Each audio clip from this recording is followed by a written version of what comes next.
The team of archaeologists at Oaklawn Cemetery can now confirm they found the remains of at least 12 people. 2 Works for You, Sierra PIZARRO brings us a live look at the 1921 Tulsa Race Massacre investigation. So, Sierra, what else did the team accomplish today?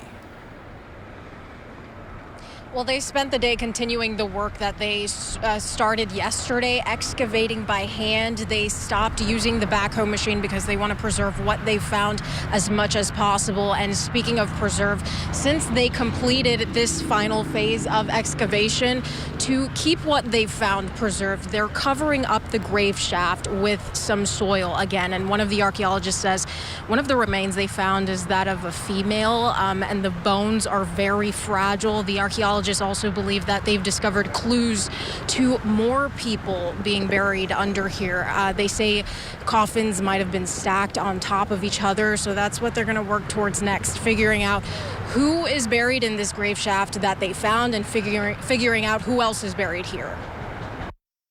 We are seeing some potential indicators of additional burials within Trench A, but they're ones that we cannot confirm at this point in time because that would require some additional excavation, and we don't want to risk that at this point in time. The team also found steps cut into the dirt that lead from the ground level into the grave shaft. They've, again, wrapped this phase of excavations. They say they won't begin another phase until 2021, and that's because there's a process to this. With the discovery of the burials, they'll now work with the medical examiner's office on the exhumation process to dig up the remains.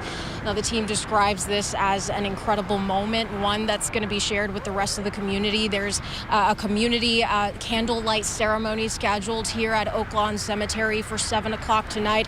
You'll hear from one of the organizers coming up at 6. Live in Tulsa, I'm Sierra PIZARRO, 2 Works for You.